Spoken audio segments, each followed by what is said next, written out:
ವಿನಾಶ ಬಾಗಿಲು ಅಗಲ, ಅದರಲ್ಲಿ ಹೋಗುವ ಜನರು ಬಹಳ.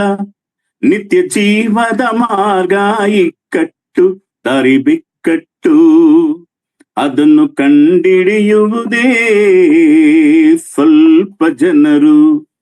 ವಿನಾಶ ಬಾಗಿಲು ಅಗಲ, ಅದರಲ್ಲಿ ಹೋಗುವ ಜನರು ಬಹಳ. ನಿತ್ಯ ಜೀವದ ಮಾರ್ಗ ಇಕ್ಕಟ್ಟು, ದಾರಿ ಬಿಕ್ಕಟ್ಟು, ಅದನ್ನು ಕಂಡಿಡಿಯುವುದೇ ಸ್ವಲ್ಪ ಜನರು. ಸತ್ಯದ ಮಾರ್ಗದಿ ನಡೆದರೆ ಕಷ್ಟ ನಷ್ಟ ತಪ್ಪದು ಇಲ್ಲಿ.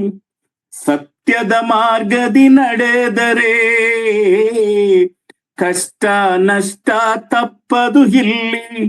ಮೋಸವ ಮಾಡುತ್ತಾ, ಸುಳ್ಳನ್ನು ಹೇಳುತ್ತಾ, ಲಂಚವ ತೆಗೆಯುತ್ತಾ, ವಂಚನೆ ಮಾಡುತ್ತಾ, ಸುಖವನ್ನು ಬಯಸುವ ಜನರೇ ಹೆಚ್ಚು ಇಲ್ಲಿ. ಸುಖವನ್ನು ಬಯಸುವ ಜನರೇ ಹೆಚ್ಚು ಇಲ್ಲಿ. ವಿನಾಶ ಬಾಗಿಲು ಅಗಲ, ಅದರಲ್ಲಿ ಹೋಗುವ ಜನರು ಬಹಳ. ನಿತ್ಯ ಜೀವದ ಮಾರ್ಗ ಇಕ್ಕಟ್ಟು, ದಾರಿ ಬಿಕ್ಕಟ್ಟು, ಅದನ್ನು ಕಂಡಿಡಿಯುವುದೇ ಸ್ವಲ್ಪ ಜನರು. ಕಲ್ಪನೆ ಮಾಡುತ್ತ ಸಾಗುವರು ಮೂಢ ನಂಬಿಕೆ ಆದಿಯಲ್ಲಿ. ಕಲ್ಪನೆ ಮಾಡುತ್ತ ಸಾಗುವರು ಮೂಢ ನಂಬಿಕೆ ಆದಿಯಲ್ಲಿ.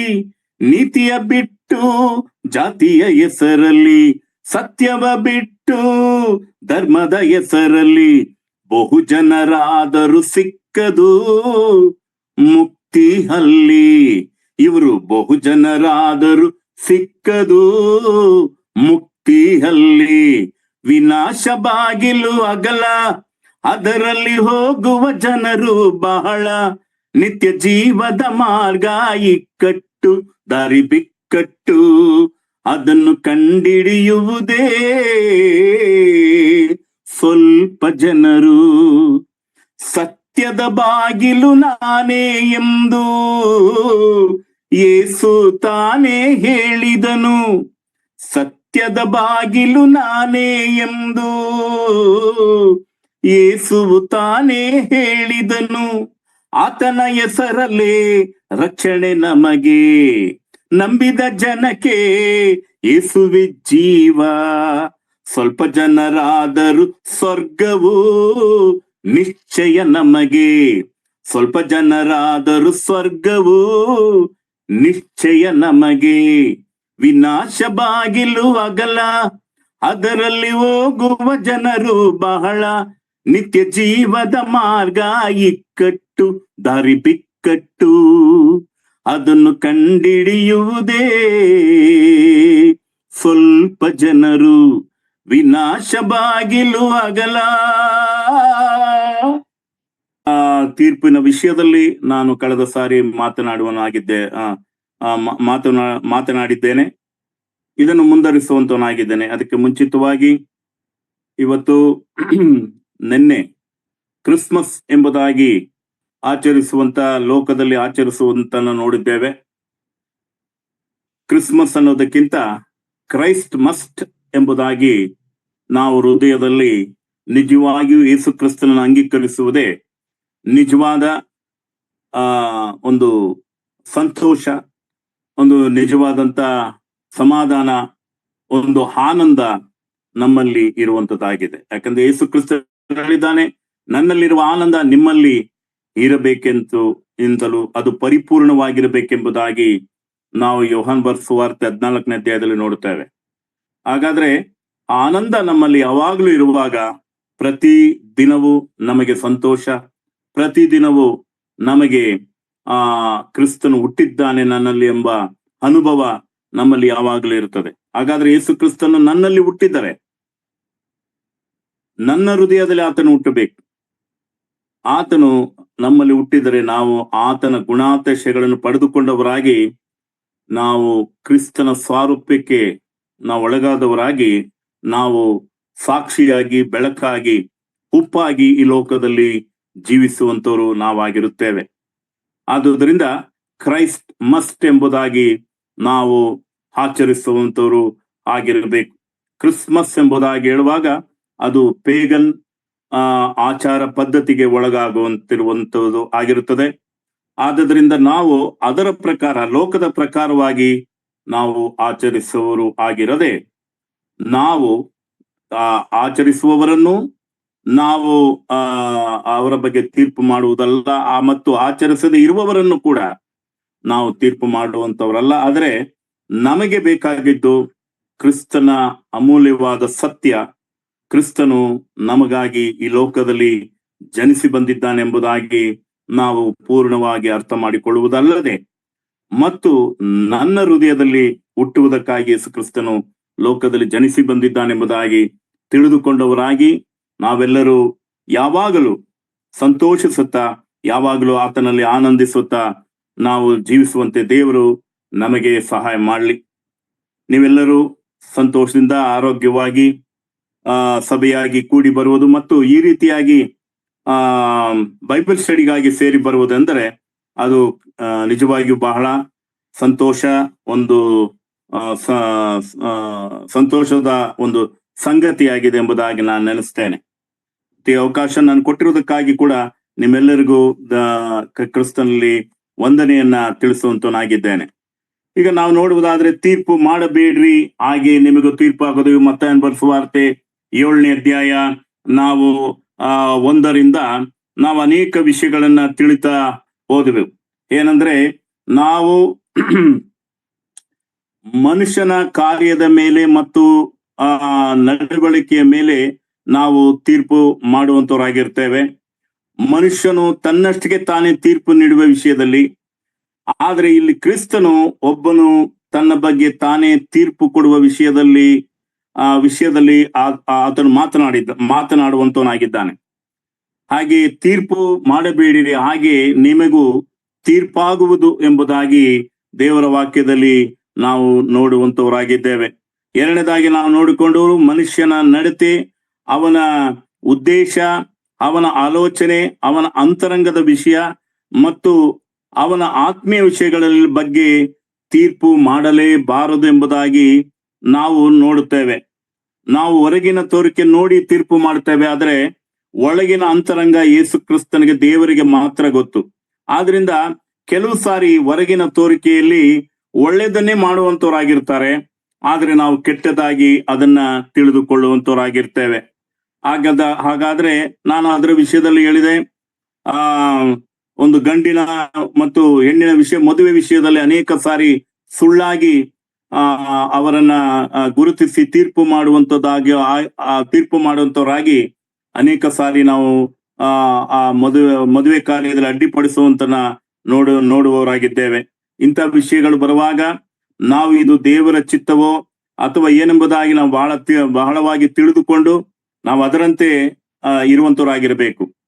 ಹಾಗಾದ್ರೆ ಪೌಲನು ಒಂದು ವಿಷಯ ಬರೀತಾನೆ, ಒಬ್ಬನ ಸೇವಕನ ವಿಷಯದಲ್ಲಿ ತೀರ್ಪು ಮಾಡಬಾರದು ಎಂಬುದಾಗಿ, ಸೇವಕನ ವಿಷಯದಲ್ಲಿ ನಾವು ತೀರ್ಪು ಮಾಡಬಾರದು ಎಂಬುದಾಗಿ ನಾವು ನೋಡುವಂತವರಾಗಿರ್ತೇವೆ. ಆದ್ರೆ ಮತ್ತೊಬ್ಬನ ಸೇವಕನ ವಿಷಯದಲ್ಲಿ ಇಲ್ಲ ಸಲ್ಲದ ವಿಷಯಗಳನ್ನ ಮಾತಾಡೋದು, ಆತನ ಬಗ್ಗೆ, ಆತನ ಸೇವೆಗೆ ಅಡ್ಡಿಪಡಿಸುವಂಥದ್ದು, ಹೀಗೆ ಸಭೆಯಲ್ಲಿ ಹಿರಿಯರ ಬಗ್ಗೆ ಕೆಲವು ಕೆಟ್ಟ ಮಾತುಗಳನ್ನ ಮಾತಾಡುವುದು, ಗಾಸಿಪ್ ಮಾಡುವಂಥದ್ದು, ಇವುಗಳೆಲ್ಲ ಮಾಡುವಾಗ ಅಲ್ಲಿ ಸಭೆಯಲ್ಲಿ ಸಮಾಧಾನ ಎಂಬುದಾಗಲಿ, ಒಂದು ಕ್ರೈಸ್ತಿಯ ಸಭೆ, ಒಂದು ನಿಜವಾದಂತ ಸಭೆ, ಅದು ದೇವರ ಮಹಿಮೆಗಾಗಿರುವಂತ ಸಭೆ, ಅದು ಕ್ರಿಸ್ತನು ಬರುವಾಗ ಎತ್ತಲ್ಪಡುವಂತ ಸಭೆಯಾಗಿರಬೇಕಾಗಿರುವಂತ ಸಭೆಯನ್ನ ಅವರು ಅನೇಕ ರೀತಿಯಲ್ಲಿ ಮತ್ತೊಬ್ಬರ ಸೇವಕರ ವಿಷಯದಲ್ಲಿ ಮಾತನಾಡುತ್ತಾ ಕ್ರಿಸ್ತನ ಸುವಾರ್ತೆಗೆ ಅಡ್ಡಿಪಡಿಸುವಂತ ಅನೇಕ ವಿಷಯಗಳನ್ನ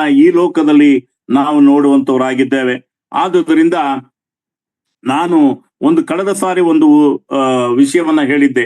ಅದೇನಪ್ಪಾ ಅಂತ ಹೇಳಿದ್ರೆ, ಮೈಸೂರಿನಲ್ಲಿ ಒಬ್ಬ ಸೇವಕರಿದ್ರು. ಅವರು ಬೆಂಗಳೂರಿಗೆ ಬಂದಾಗ ಅವರು ಅನೇಕ ಸಭೆಗಳನ್ನ ಅವರು ತೀರ್ಪು ಮಾಡಿ ಅವರು ಆ ಸಭೆಗಳನ್ನ ಒಡೆದು ಸ್ವಲ್ಪ ಲೇಟ್ ಆಗಿ ಬಂದ್ರೆ ಸಾಕು ಆ ಸಭೆಗೆ, ಅವರನ್ನ ತೀರ್ಪು ಮಾಡಿ ನೀನು ಸಭೆಗೆ ಬರಲೇಬೇಡ ಎಂಬುದಾಗಿ. ಒಂದು 5 ನಿಮಿಷ ಆರಾಧನೆಗೆ ಅವರು ಲೇಟ್ ಆಗಿ ಬಂದಿದ್ರಿಂದ ನೀನು ಸಭೆಗೆ ಅಲ್ಲ, ಅದು ಶಿಸ್ತು ಕ್ರಮ ಒಳ್ಳೇದು, ಸಭೆಯಲ್ಲಿ ಇರ್ಬೋದು. ಆದ್ರೆ ಯಾವಾಗ ಒಂದು ದಿವಸ ಅದು ಒಂದು ಯಾವುದೋ ಪರಿಸ್ಥಿತಿ ಲೇಟ್ ಆಗಬಹುದು.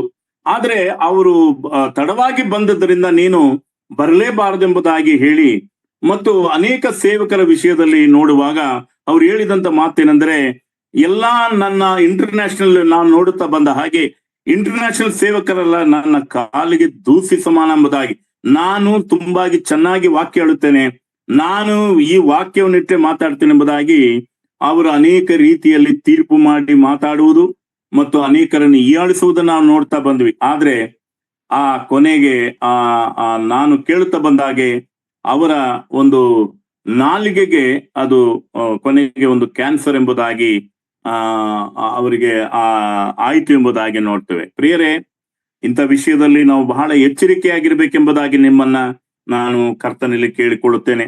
ಇನ್ನೊಬ್ಬರ ಬಗ್ಗೆ ಮತ್ತೊಬ್ಬರ ಬಗ್ಗೆ ನಾವು ಅಲ್ಲಸಲ್ಲದ ವಿಷಯಗಳನ್ನ ನಾವು ಮಾತನಾಡಿದರೆ ದೇವರಿಗೆ ಲೆಕ್ಕ ಕೊಡಬೇಕು. ನಾವು ಮಾತನಾಡುವಂತ ಪ್ರತಿಯೊಂದು ಮಾತಿಗೆ ದೇವರಿಗೆ ಲೆಕ್ಕ ಕೊಡಬೇಕು. ಆದ್ರಿಂದ ನಾವು ಎಚ್ಚರಿಕೆಯಾಗಿ ನಾವು ಕ್ರಿಸ್ತನಲ್ಲಿ ಬೆಳೆಯುವಂತವರಾಗಿರ್ಬೇಕು ಹೊರತು, ಸಭೆಯಲ್ಲಿ ಕ್ರಿಸ್ತನನ್ನು ಮಹಿಮೆ ಪಡಿಸ್ಬೇಕು ಹೊರತು, ನಾವು ಸಭೆಗೆ ಹೋಗುವುದು ಅಲ್ಲಿ ಇಲ್ಲ ಸಲ್ಲದ ಮಾತುಗಳನ್ನು ಆಡುವುದಕ್ಕಲ್ಲ ಎಂಬುದಕ್ಕಾಗಿ ನಾನು ಕ್ರಿಸ್ತನ ವಾಕ್ಯ ನಮ್ಮನ್ನು ಎಚ್ಚರಿಸುವಂತದ್ದಾಗಿದೆ. ಆದ್ರಿಂದ ಈ ಸಮಯದಲ್ಲಿ ಇನ್ನೊಂದು ವಾಕ್ಯವನ್ನ ನಾನು ನೋಡ್ತೇನೆ. ಆ ರೀತಿಯಾಗಿ ಸೇವಕರ ವಿಷಯದಲ್ಲಿ ತೀರ್ಪು ಮಾಡಿ, ಸೇವಕರ ವಿಷಯದಲ್ಲಿ ಅಲ್ಲ ಸಲ್ಲದಾಗಿ ಮಾತನಾಡುವಾಗ ಅವ್ರಿಗೆ ಏನಾಗುತ್ತದೆ ಎಂಬುದಾಗಿ ನಾವು ನೋಡ್ತೇವೆ. ನೋಡಿ, ಕೀರ್ತನೆಗಳು 12ನೇ ಅಧ್ಯಾಯ, ಕೀರ್ತನೆ 12ನೇ ಅಧ್ಯಾಯ 1-4 ವಚನವರೆಗೂ ಓದಿ.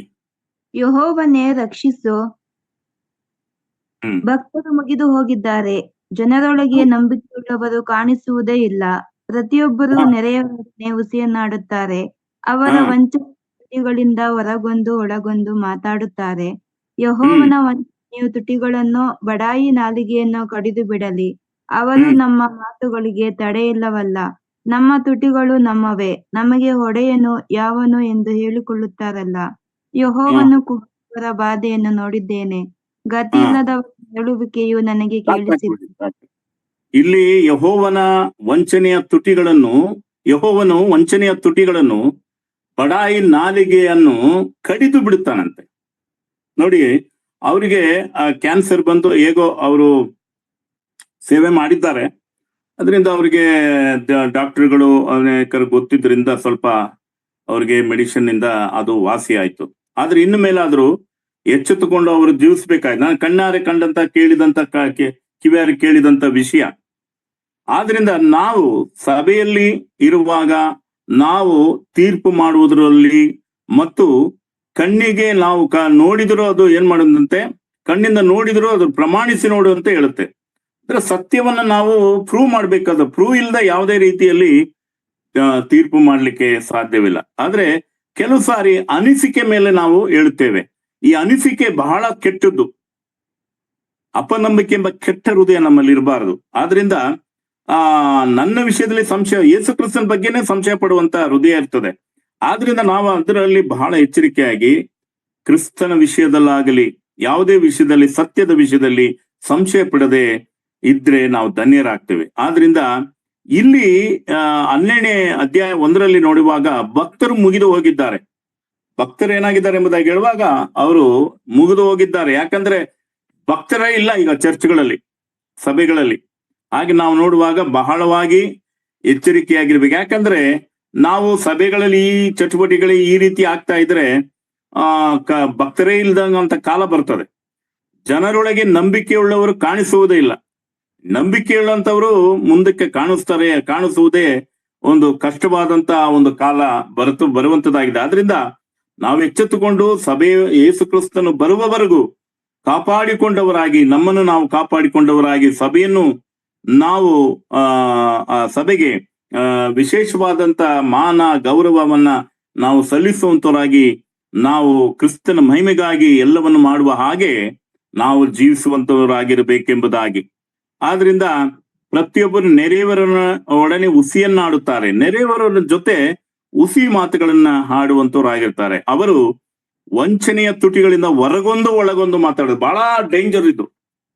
ಅಂದ್ರೆ ವೇಷ ಬದಲ ಕ್ಯಾ ಹುವಾ ದಿಲ್ ಕಾ ದಿಲ್ ಬದಲ್ನ ಚಾಹಿಯೆ. ಒಂದು ಒಳಗೊಂದು ಒಳಗೊಂದು ಇಟ್ಕೊಳ್ಳೋದು, ಹೊರಗೊಂದು ನೋ ನೋ ನೋ ಚಾನ್ಸಸ್. ನಾನು ಕ್ಷಮಿಸಿದ್ದೀನಿ ಅಂದ್ರೆ ದೇವರ ವಾಕ್ಯ ಹೇಳ್ತದೆ, ಮನಪೂರ್ವಕವಾಗಿ ನೀವು ಕ್ಷಮಿಸ್ಬೇಕೆಂಬುದಾಗಿ ಯೇಸು ಕ್ರಿಸ್ತನು ಹೇಳ್ತಾನೆ. ಕೆಲವು ಸಾರಿ ಏನ್ ಮಾಡ್ತಾರೆ, ಕ್ಷಮಿಸ್ತೀನಿ ಎಂಬುದಾಗಿ ಹೇಳಿ ಅವ್ರಿಗೆ ಇನ್ನು ಒಳಗಡೆ ಅನೇಕ ವಿಷವನ್ನ ಇಟ್ಟುಕೊಂಡಿರ್ತಾರೆ. ಅದರಿಂದ ಪ್ರಿಯರೇ, ಇದರಿಂದ ಬಹಳ ಎಚ್ಚರಿಕೆಯಾಗಿರ್ಬೇಕು. ನಾವು ಪರಿಪೂರ್ಣವಾಗಿ ಕ್ಷಮಿಸುವಂತವರಾಗಿರ್ಬೇಕು. 7 ಅಲ್ಲ 70 ಸಾರಿ ನಾವು ಕ್ಷಮಿಸುವಂತವರಾಗಿರ್ಬೇಕು. ಆಗ ನಾವು ಕ್ರಿಸ್ತನಲ್ಲಿ ಒಬ್ಬರಿಗೊಬ್ಬರನ್ನು ಪ್ರೀತಿಸುತ್ತಾ ನಾವು ಬೆಳೆಯುತ್ತಾ ಹೋಗ್ತೇವೆ. ಇದು ಬಹಳ ಅರ್ಥ ಮಾಡಿಕೊಳ್ಳುವಂತ ವಿಷಯ. ಆದ್ರಿಂದ ದಯವಿಟ್ಟು ನಾವು ಏನ್ ಮಾಡ್ಬೇಕೆಂಬುದಾಗಿದ್ದರೆ, ನಾವೆಲ್ಲರೂ ಕ್ರಿಸ್ತನಿಗಾಗಿ ಹಾಡುವ ಮಾತು, ನಿಮ್ಮ ಮಾತುಗಳು ಹೌದಂದ್ರೆ ಹೌದು ಇರ್ಬೇಕು, ಇಲ್ಲ ಅಂದ್ರೆ ಇಲ್ಲ ಅಂತ ಇರ್ಬೇಕು. ಕ್ರಿಸ್ತನ ಮಹಿಮೆಗಾಗಿ ಏನಾದ್ರೂ ಒಳ್ಳೇದು ಮಾತಾಡ್ಬೇಕು, ಅದನ್ನೇ ನಾವು ಮಾತನಾಡುವಂತರಾಗಿರ್ಬೇಕೆಂಬುದಾಗಿ ನಮಗೆ ದೇವರ ವಾಕ್ಯ ಎಚ್ಚರಿಸ್ತದೆ. ಆದ್ರಿಂದ ಇಲ್ಲಿ ಹೇಳ್ಕೊಳ್ತಾರೆ ಏನಪ್ಪಾ ಅಂದ್ರೆ, ನಮ್ಮ ಮಾತುಗಳಿಗೆ ತಡೆ ಇಲ್ಲವಲ್ಲ, ನಮ್ಮ ತುಟಿಗಳು ನಮ್ಮವೇ, ನಮಗೆ ಒಡೆಯವನು ಯಾವನು ಎಂದು ಹೇಳಿಕೊಳ್ಳುತ್ತಾರಲ್ಲ. ಎಂತ ಒಂದು ಕಾಲ ಅಂದ್ರೆ, ಸತ್ಯವನ್ನ ಸುಳ್ಳೆಂದು, ಸುಳ್ಳನ್ನ ಸತ್ಯ ಅಂತ ಹೇಳ್ಕೊಂಡು ಈ ಪ್ರಪಂಚ ಸಾಕ್ತಾ ಇದೆ. ನಾವು ಅನೇಕ ರೀತಿಯಲ್ಲಿ ನೋಡ್ತೇವೆ. ಈ ನಡೆದೇ ಇರದ ಘಟನೆಗಳು, ಮಾಡದೇ ಇರೋ ಕಾರ್ಯಗಳನ್ನ ಇನ್ನೊಬ್ಬರ ಮೇಲೆ ತಪ್ಪು ಹೊರಿಸಿ ಅದು ಅವರು ಹೀಗೆ ಮಾಡಿದ್ರು ಅಂತ ಹೇಳುವಂತ ಒಂದು ನಾಲಿಗೆ ಇದಲ್ಲ, ಅದು ನಾಲಿಗೆ ನಮ್ಮದು. ಯಾರು ಹೇಳ್ತಾರೆ ನಮ್ಮ ನಾಲಿಗೆ ನಾವೇ ಓನರ್ ಎಂಬುದಾಗಿ ಹೇಳಿಕೊಳ್ಳುವಂತ ಈ ಒಂದು ಸ್ಥಿತಿಗತಿಗಳನ್ನ ಈ ಲೋಕದಲ್ಲಿ ನಾವು ನೋಡ್ತೇವೆ. ಒಳ್ಳೆಯವ್ರನ್ನ ಕೆಟ್ಟವರು ಅನ್ನೋದು, ಕೆಟ್ಟವ್ರನ್ನ ಒಳ್ಳೆಯವರು ಅನ್ನೋದು, ಸುಳ್ಳನ್ನ ಸತ್ಯ ಅನ್ನೋದು, ಸತ್ಯನ ಒಳ್ಳೆ ಅನ್ನೋದು ಯೆಶಾಯನ ಬರೆದ ಪ್ರವಾದನ ಪುಸ್ತಕದಲ್ಲಿ ನಾವು ನೋಡಿದ ಹಾಗೆ ಇವತ್ತು ಆ ಕ್ರಿಯೆಗಳು ನಡೀತಾ ಇದೆ. ಆದ್ರಿಂದ ನಾವು ಬಹಳವಾಗಿ ಎಚ್ಚರವಾಗಿ ಇರತಕ್ಕದ್ದೆಂಬುದಾಗಿ ನಾವು ಇಲ್ಲಿ ನೋಡುವಂತವರಾಗಿದ್ದೇವೆ. ಪ್ರಿಯರೇ, ಈ ವಿಷಯದಲ್ಲಿ ನಾವು ಮುಂದುವರಿಯುತ್ತಾ ಹೋದ್ರೆ ಅಲ್ಲಿ ನಾವು ನೋಡುವಾಗ ಹೀಗೆ ನಮ್ಮ ತೀರ್ಪಿನ ಮತ್ತೊಬ್ಬರ ಸೇವಕರ ವಿಷಯದಲ್ಲಿ ತೀರ್ಪು ಮಾಡಬಾರದೆಂಬುದಾಗಿ ಅನೇಕ ವಿಷಯಗಳನ್ನು ನಾವು ತಿಳ್ಕೊಳ್ತಾ ಬಂದ್ವಿ. ನೋಡಿ, ಜೇಮ್ಸ್ ಯಾಕೋಬನ ಪತ್ರಿಕೆ 4ನೇ ಅಧ್ಯಾಯ 12ನೇ ವಚನ ನೋಡುವಾಗ ಅಲ್ಲೇನ್ ಬರೆದಿದೆ ನೋಡೋಣ.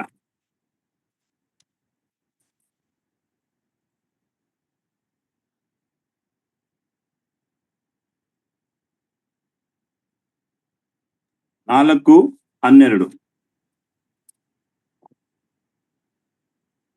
ನ್ಯಾಯವನ್ನು ವಿಧಿಸಿದ ನ್ಯಾಯಾಧಿಪತಿ ಒಬ್ಬನೇ, ಆತನೇ ಉಳಿಸುವುದಕ್ಕೂ ನಾಶ ಮಾಡುವುದಕ್ಕೂ ಶಕ್ತನು. ಹೀಗಿರುವಾಗ ನಿನ್ನ ನೆರೆಯವನ ವಿಷಯದಲ್ಲಿ ತೀರ್ಪು ಮಾಡುವುದಕ್ಕೆ ನೀನು ಯಾರು? ನೋಡಿ, ನ್ಯಾಯವನ್ನು ವಿಧಿಸಿದ ನ್ಯಾಯಾಧಿಪತಿ ಒಬ್ಬನೇ, ಆತನೇ ಉಳಿಸುವುದಕ್ಕೂ ನಾಶ ಮಾಡುವುದಕ್ಕೂ ಶಕ್ತನು. ದೇವರಿಗೆ ಅದು ಅಧಿಕಾರ ಇದೆ. ಈಗ ಉದಾಹರಣೆಗೆ ಜಡ್ಜ್ ನೋಡ್ತೀವಿ, ಅವ್ರಿಗೆ ಬಿಟ್ಟಿದ್ದು, ಲಾಯರೇ ತೀರ್ಪು ಕೊಟ್ಬಿಡಂಗೆ, ಹಾಗೆ ಮನುಷ್ಯರೇ ತೀರ್ಪು ಮಾಡ್ಬಿಡೋದು. ಇವತ್ತು ನೋಡ್ತಾ ಇದ್ದೀವಲ್ಲ, ಪ್ರಪಂಚದಲ್ಲಿ ಕಾನೂನ ಇವರೇ ತಗೊಂಡ್ಬಿಡ್ತಾರೆ. ನ್ಯಾಯನೂ ಬೇಡ, ಕೋರ್ಟು ಬೇಡ, ಎಲ್ಲ ಇವರೇ ತೀರ್ಪುಗಳು ಇವರೇ ಮಾಡ್ಕೊಂಡ್ಬಿಡ್ತಾರೆ ಅಂತ ಈ ಸಾಮಾನ್ಯ ಜನದಲ್ಲಿ ನೋಡ್ತೀವಿ. ಆದ್ರೆ ವಿಶ್ವಾಸಿಗಳು ದೇವ್ರು ಬೇಡ, ಏನು ಬೇಡ, ದೇವ್ರ ವಾಕ್ಯ ನಮಗೆ ಏನು ಹೇಳ್ತದೆ ಅದು ಇಲ್ಲ ಮುಖ್ಯ. ನಾವೇನ್ ನಿರ್ಧರಿಸ್ತೀವೋ ಅದೇ ಮುಖ್ಯ. ನೀನ್ ಕೆಟ್ಟವನು, ನೀನು ಅಷ್ಟೇ. ಕೆಲವು ಸಭೆಗಳಲ್ಲಿ ರೊಟ್ಟಿ ಟೇಬಲ್ನ ತೆಗೆದುಬಿಟ್ಟು ಪಕ್ಕಕ್ಕೆ ಇಟ್ಬಿಟ್ಟಿರ್ತಾರೆ ಜಗಳ ಮಾಡ್ಕೊಂಡು. ಇವೆಲ್ಲ ನೋಡುವಾಗ ಇವರೇ ಮಾಡಿದ್ದೇ ಸರಿ, ನನ್ನ ದೃಷ್ಟಿಗೆ ಸರಿಯಾದದ್ದಲ್ಲ, ನೇರ ಕಾಣಿಸೋದಲ್ಲ ಸರಿ ಎಂಬುದಾಗಿ. ಆದ್ರೆ ದೇವರ ವಿಷಯದಲ್ಲಿ ನಾವು ನೋಡುವಾಗ ನ್ಯಾಯವನ್ನು ವಿಧಿಸಿದ ನ್ಯಾಯಾಧಿಪತಿ, ನ್ಯಾಯವನ್ನು ಈ ಲೋಕಕ್ಕೆ ತಂದವರು ದೇವರೇ, ಆತನು ಒಬ್ಬನೇ. ಆತನು ಉಳಿಸುವುದಕ್ಕೂ ನಾಶ ಮಾಡುವುದಕ್ಕೂ ಶಕ್ತನು. ಯಾಕೆ ಸೊದೋಮ್ ಗೊಮೋರ ನಾಶ ಮಾಡ್ಬೇಕಾಗಿತ್ತು? ಯಾಕೆ ನೋಹನ ವಿಷಯದಲ್ಲಿ ನಾಶ ಮಾಡ್ಬೇಕ? ಇದೆಲ್ಲ ಪ್ರಶ್ನೆಗಳು ನಾವು ಜನರು ಕೇಳ್ತಾರೆ. ಆದ್ರೆ ದೇವರಿಗೆ ಅಧಿಕಾರ ಇದೆ. ಆದ್ರಿಂದ ಈಗಿರುವಾಗ ನಿನ್ನ ನೆರೆಯವನ ವಿಷಯದಲ್ಲಿ ತೀರ್ಪು ಮಾಡೋದಕ್ಕೆ ಯಾರು? ದೇವ್ರಿಗೆ ಬಿಡ್ಬೇಕು ನಾವು. ದೇವ್ರೇ ನೀನೇ ನೋಡ್ಕೋ. ಶಾಪ ಹಾಕೋದು, ಅದೇ ನಾಲಿಗೆಯಲ್ಲಿ ಸ್ತುತಿಸೋದು, ಅದೇ ನಾಲಿಗೆಯಲ್ಲಿ ಶಾಪ ಹಾಕೋದು, ಇದನ್ನ ನಾವು ಮಾಡ್ತೀವಿ. ಬಲಹೀನರು ಈ ಲೋಕದಲ್ಲಿದ್ದಾಗ ಸೈತಾನನ ಕೆಲವು ಇದಕ್ಕೆ ಒಳಗಾಗ್ಬಿಡ್ತೀವಿ. ಯಾವಾಗ ನಮ್ಮಲ್ಲಿ ಪ್ರಿಯರನ ಒಂದು ಗುಟ್ಟೇನಪ್ಪ ಅಂದ್ರೆ, ನಿಮ್ಮ ಹೃದಯಗಳನ್ನ ಶುದ್ಧವಾಗಿ ಇಟ್ಕೊಳ್ರಿ. ಹಾಗೆ ಯಾವ ಒಂದು ಆಲೋಚನೆ ಬಂದ್ರೂ ಅದು ಹೋಗ್ಬಿಡುತ್ತೆ. ನಮ್ಗೆ ಶುದ್ಧ ಹೃದಯ ಇರೋದಿಲ್ವಲ್ಲ, ಪಾಪಗಳನ್ನ ಯಾವಾಗ ಸೇರ್ಸ್ಕೊಂತ ಇರ್ತೀವಿ, ಈ ರೀತಿ ಎಲ್ಲ ನಾವು ಪರಿವರ್ತನೆಗೆ ಒಳಗಾಗ್ತೀವಿ. ಆದ್ರಿಂದ ನಾವೇನ್ ಮಾಡ್ಬೇಕಂತಂದ್ರೆ, ಹೃದಯದಲ್ಲಿ ಶುದ್ಧ ಹೃದಯವನ್ನು ಇಟ್ಕೋಬೇಕು. ಹತ್ತಿಕೊಳ್ಳುವಂತ ಪಾಪ ಅದು ನಮಗೆ ಹತ್ಕೊಳ್ಳುವಂತ ರೀತಿಯಲ್ಲಿ ಇರ್ತದೆ. ಅದನ್ನ ನಾವು ತೆಗೆದಿಟ್ಟು ಯೇಸು ಕ್ರಿಸ್ತನ ಮೇಲೆ ದೃಷ್ಟಿಟ್ಟು ಓಡಬೇಕು. ಆಗ ನಮ್ಮ ಹೃದಯ ಯಾವ ರೀತಿ ಇಟ್ಕೊಂಡಿದ್ದೀವಿ, ಒಳಗೊಂದು ಹೊರಗೊಂದು ಇಟ್ಕೊಂಡಿದ್ದೇವೆ. ದೇವ್ರ ಮುಂದೆ ಬರುವಾಗ, ಅಲ್ಲಿ ಸಭೆಗೆ ಬರುವಾಗ ಒಳ್ಳೆಯವರಾಗಿ ಬರ್ತೀವಿ. ಮನೆಗೆ ಹೋದ್ಮೇಲೆ ನಮ್ಮ ಸ್ಥಿತಿಗತಿಗಳೇ ಬೇರೆ. ಮನೆಯಲ್ಲಿ ಗಂಡ ಹೆಂಡತಿರ ಮಧ್ಯದಲ್ಲಿ, ಮಕ್ಕಳ ಮಧ್ಯದಲ್ಲಿ ಏನ್ ಮಾಡ್ತಾರೆ? ಕೇಳೋದು ಅಲ್ಲೇ ಬಿಟ್ಬಿಡ್ತಾರೆ. ಆದ್ರೆ ಅದನ್ನ ಪ್ರಾಕ್ಟಿಕಲ್ ಆಗಿ ಕುಟುಂಬದಲ್ಲಿ, ಮನೆಯಲ್ಲಿ, ಅದನ್ನ ಸಮಾಜದಲ್ಲಿ ಇದನ್ನೆಲ್ಲ ಅನುಸರಿಸಿ ನಡೆಯೋದಿಲ್ಲ. ಕ್ರಿಸ್ತನವನು ಎಂಬುದಾಗಿ ಗುರುತಿಸ್ಬೇಕಾದ್ರೆ ಏನ್ ಮಾಡೋದು? ಶಿಲುಬೆ ಹಾಕೊಳ್ಳೋದು ಒಂದಲ್ಲ, ಆಗ್ತಾರಲ್ಲ ಅದಲ್ಲ. ಅಥವಾ ಬೈಬಲ್ ಕೈಯಲ್ಲಿ ಇಟ್ಕೊಂಡ್ರೆ ಕ್ರೈಸ್ತರಲ್ಲ. ಸಭೆಗೆ ಹೋಗ್ತಾ ಇದ್ದೀನಿ ಅಂದ್ರೆ ಕ್ರೈಸ್ತರಲ್ಲ. ನಿಜವಾದ ಕ್ರೈಸ್ತರು ಯಾರಲ್ಲಿ ಕ್ರಿಸ್ತನ ಆತ್ಮನಿದ್ದಾನೋ ಅವನೇ ಕ್ರಿಸ್ತನ ಆತ್ಮನಿದ್ದರೆ ವಾಕ್ಯಗಳನ್ನು ಅನುಸರಿಸಿ. ದೇವರ ಮುಂದೆ ನಾನು ಅನೇಕ ವಿಷಯಗಳನ್ನ ಮಾತನಾಡಲಿಕ್ಕೆ ಇರುವಂತನಾಗಿದ್ದಾನೆ. ಅದರ ಸಮಯ ನಮಗೆ ಸಾಲೋದಿಲ್ಲ. ಆದ್ರಿಂದ ಈ ವಿಷಯಗಳಲ್ಲಿ ನಾವು ಬಹಳ ಎಚ್ಚರಿಕೆಯಿಂದ ಇರುವಂತವ್ರು ಆಗಿರಬೇಕು. ರೋಮ 14:4.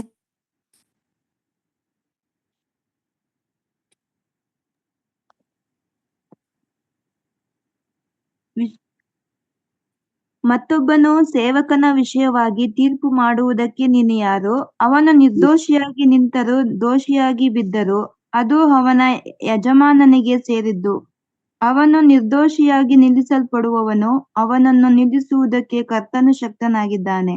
ನೋಡಿ, ಮತ್ತೊಬ್ಬನ ಸೇವಕನ ವಿಷಯವಾಗಿ ತೀರ್ಪು ಮಾಡೋದಕ್ಕೆ ನೀನು ಯಾರು? ಅವನು ನಿರ್ದೋಷಿಯಾಗಿ ನಿಂತರೂ ದೋಷಿಯಾಗಿ ಬಿದ್ದರೂ ಅದು ಅವನ ಯಜಮಾನನಿಗೆ ಸೇರಿದ್ದು ಅಲ್ವಾ?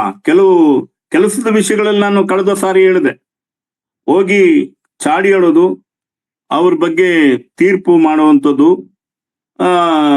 ಅನೇಕರು ಕಂಪನಿಗಳಲ್ಲಿ ತಾನು ಮುಂದೆ ಬರಬೇಕಂತ ಇನ್ನೊಬ್ಬನ ತುಳಿಯೋದು, ಈಗೆಲ್ಲ ಮಾಡ್ತಾರೆ. ಆದ್ರಿಂದ ಮತ್ತೊಬ್ಬನ ಸೇವಕ ಒಳ್ಳೆ ವಾಕ್ಯ ಕೊಟ್ಬಿಟ್ರೆ ಅವನ ಬಗ್ಗೆ ಹೊಟ್ಟೆ ಕಿಚ್ಚಿಬಿಡೋದು. ಈಗೆಲ್ಲ ಅಯ್ಯೋ ನಮ್ಮ ಯಜಮಾನರು ನಮಗೆ ವಾಕ್ಯಕ್ಕೆ ಸರಿಯಾಗಿ ಹೇಳಿಲ್ವಲ್ಲ ಅಂತ ಹೇಳಿ ಹೊಟ್ಟೆ ಕಿಚ್ಚಿಬಿಡೋದು. ಈಗ ಅನೇಕ ರೀತಿಯಲ್ಲಿ ಇವತ್ತು ಮತ್ತೊಬ್ಬನ ಬಗ್ಗೆ ತೀರ್ಪು ಮಾಡೋದಕ್ಕೆ ನೀನ್ ಯಾರು? ಇಲ್ಲಿ ನೋಡುವಾಗ ದೋಷಿಯಾಗಿ ಬಿದ್ದರೂ, ಒಂದ್ ವೇಳೆ ತಪ್ಪು ಮಾಡ್ಬೋದು, ಅದು ಅವರ ಯಜಮಾನನಿಗೆ ಸೇರಿದ್ದು. ಅವನು ನಿರ್ದೋಷಿಯಾಗಿ ನಿಲ್ಲಿಸಲ್ಪಡುವವನು, ಅವನನ್ನು ನಿಲ್ಲಿಸುವುದಕ್ಕೆ ಕರ್ತನು ಶಕ್ತನಾಗಿದ್ದಾನೆ. ನಾವು ಅವರು ಹಾಸ್ಪಿಟ್ಲ್ಗೆ ಹೋಗ್ಕೊಂಡ್ರೆ ಅಥವಾ ಎಲ್ಲರೂ ಬಿದ್ರೆ, ಕಾಯಿಲೆಯಲ್ಲಿ ಬಿದ್ರೆ ಹೋಗಿ ನೋಡೋದಿಲ್ಲ. ಏನಾದ್ರೂ ತಪ್ಪು ಮಾಡ್ಬಿಟ್ಟ ಅಂದ್ರೆ ಅದನ್ನ ಎತ್ತಿ ಆಡುವವನು ಸ್ನೇಹವನ್ನು ಕಳ್ಕೊಳ್ತಾನೆ ಎಂಬುದಾಗಿ ದೇವರ ವಾಕ್ಯ ತಿಳಿಸ್ತದೆ.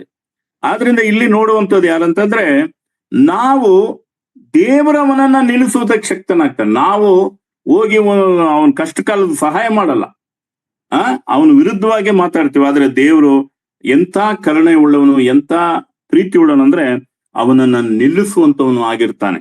ಅದಕ್ಕೆ ಆತನು ಶಕ್ತನಾಗಿದ್ದಾನೆ. ಹಾಗೆ ಮುಂದುವರಿತಾ ಹೋದ್ರೆ, ಒಬ್ಬನು ಒಂದು ದಿನಕ್ಕಿಂತ ಮತ್ತೊಂದು ದಿನವನ್ನು ವಿಶೇಷ ನಡೆಸ್ತಾನೆ, ಮತ್ತೊಬ್ಬನು ಎಲ್ಲಾ ದಿವಸಗಳನ್ನು ವಿಶೇಷವೆಂದೆಣಿಸ್ತಾನೆ. ಪ್ರತಿಯೊಬ್ಬನು ತನ್ನ ಮನಸ್ಸಲ್ಲಿ ಇಚ್ಛೆಕೊಂಡಿರೋ ಪ್ರಕಾರವಾಗಿ ದಿನವನ್ನು ಗಣ್ಯ ಮಾಡುವನು, ಕರ್ತನಿಗಾಗಿ ಅದನ್ನು ಗಣ್ಯ ಮಾಡುತ್ತಾನೆ. ಈ ತಿನ್ನುವನ ವಿಷಯದಲ್ಲಿ ಮತ್ತು ದಿನದ ವಿಷಯದಲ್ಲಿ ನೋಡುವಾಗ, ಕರ್ತನು ಒಬ್ಬನು ಒಂದು ದಿವಸನ ಆತನ ಇಟ್ಕೊಂಡು ಅದನ್ನ ವಿಶೇಷ ಎಣಿಸ್ತಾನೆ. ಎಲ್ಲಾ ದಿವಸಗಳನ್ನು ಒಬ್ಬ ವಿಶೇಷ ಅಂತಾನೆ. ಇದ್ರಲ್ಲಿ ಏನ್ ತಪ್ಪಿದೆ? ಯಾವತ್ತೋ ಒಂದು ಏನೋ ನೋಡ್ದ ಎಲ್ಲ ಬಿಟ್ಬಿಡ ಇವತ್ತು ಹಿಂಗಂತಾರೆ ಕೇಳ್ತಾರೆ. ಕೆಲವು ಸಾರಿ ನಾವು ದಿನಗಳ ವಿಷಯದಲ್ಲಿ, ತಿನ್ನುವುದರ ವಿಷಯದಲ್ಲಿ ಕೂಡ ತೀರ್ಪು ಮಾಡ್ಲಿಕ್ಕೆ ನಾವು ಹೋಗುವಂತವರಾಗಿದೆ. ಇದನ್ನು ನಾವು ಯಾವಾಗ್ಲೂ ತಿಳಿದುಕೊಂಡವರಾಗಿರಬೇಕು. ಹಾಗಾದ್ರೆ ನಾವು ನೋಡಿಕೊಂಡ ಹಾಗೆ ಮತ್ತಾಯನ ಬರೆಸುವ 7ನೇ ಅಧ್ಯಾಯದಲ್ಲಿ ನೋಡಿದ ಹಾಗೆ, ತೀರ್ಪು ಮಾಡಬೇಡಿರಿ, ನಿಮಗೂ ತೀರ್ಪು ಆಗುವುದಿಲ್ಲ. ಯಾರು ತೀರ್ಪು ಮಾಡುವುದಿಲ್ಲವೋ ಅವರಿಗೆ ತೀರ್ಪು ಆಗೋದಿಲ್ಲ. ಆದ್ರೆ ತೀರ್ಪು ಮಾಡಿದರೆ ಅದು ಖಂಡಿತವಾಗಿ ತೀರ್ಪು ಆಗ್ತದೆ ಎಂಬುದಾಗಿ ನಾವು ದೇವರ ವಾಕ್ಯದಲ್ಲಿ ನೋಡುವಂತವರಾಗಿದ್ದೇವೆ. ಆದ್ರಿಂದ ಮತ್ತು ಕಣ್ಣಿನಲ್ಲಿರುವ ತೊಲೆಯನ್ನು ಯೋಚಿಸದೆ ನಿನ್ನ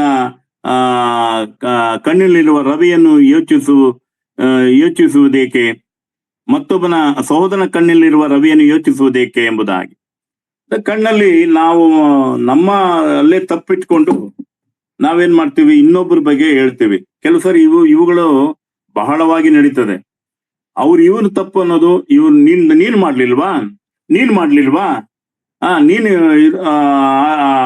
ಆ ಕೆಲಸ ಮಾಡಿದೆಯಲ್ಲ ಎಂಬುದಾಗಿ ಅನೇಕ ರೀತಿ ಅವರವರ ತಪ್ಪುಗಳನ್ನು ಮುಚ್ಚುವುದಕ್ಕೆ ಈ ವಾದಗಳನ್ನು ಮಾಡ್ತಾರೆ. ಅಂತದ್ದು ಬಹಳ ಇದು. ಯಾಕಂದ್ರೆ ಅವರು ತಪ್ಪು ಮಾಡಿರುವಾಗ ಇನ್ನೊಬ್ಬರಿಗೆ ಒಳ್ಳೆಯದನ್ನು ಹೇಳುವುದಕ್ಕೆ ಸಾಧ್ಯವಿಲ್ಲ. ಒಬ್ಬ ಸುಳ್ಳು ಹೇಳುವವನು, ಒಬ್ಬ ಸಾಕ್ಷಿ ಇಲ್ಲದವನು, ಅಥವಾ ಅನೇಕ ರೀತಿಯಲ್ಲಿ ದೇವರಿಗೆ ವಿರೋಧವಾಗಿ ನಡೀತಕ್ಕಂಥವನು ಅವರು ಹೋಗಿ ಇನ್ನೊಬ್ಬರಿಗೆ ಒಳ್ಳೆಯದನ್ನ ಹೇಳುವುದಕ್ಕೆ ಸಾಧ್ಯವಿಲ್ಲ. ಮೊದಲು ನಿನ್ನ ಕಣ್ಣಿನೊಳಗಿಂದ ತೊಲೆಯನ್ನು ತೆಗೆದಾಕು. ಮೊದಲು ನಿನ್ನಲ್ಲಿರುವಂತ ಒಂದು ರವಿಯನ್ನ ನೀನು ತೆಗೆದಾಕು, ಆ ತೊಲೆಯನ್ನ ನೀನು ತೆಗೆದಾಕು. ಯಾಕಂದ್ರೆ ಅನೇಕ ಸಾರಿ ಕೇಳಿದ್ವಿ, ಏನಪ್ಪಾ ಅಂದ್ರೆ ಕಣ್ಣಿಗೆ ಕಾಣಿಸುವುದೆಲ್ಲ ಹಳದಿನೇ, ಅಂದ್ರೆ ಕಾಮಲ ಕಣ್ಣನಿಗೆ ಕಾಣಿಸುವುದಲ್ಲ. ಕೆಲವು ಸಾರಿ ಪಾಪದ ರೋಗದಲ್ಲಿ ಇದ್ದಂಥವನು, ಪಾಪ ಮಾಡುವಂತ ವ್ಯಕ್ತಿ ಏನ್ ಮಾಡ್ತಾನಂದ್ರೆ ಇನ್ನೊಬ್ಬರನ್ನು ಕೂಡ ಅವನ್ ಏನ್ ಮಾಡ್ತಾ ಇರ್ತಾನಂದ್ರೆ ಅವನು ಅದೇ ತರ ತಿಳ್ಕೊಳ್ತಾನೆ. ಅದು ಕೂಡ ಬಹಳ ತಪ್ಪು.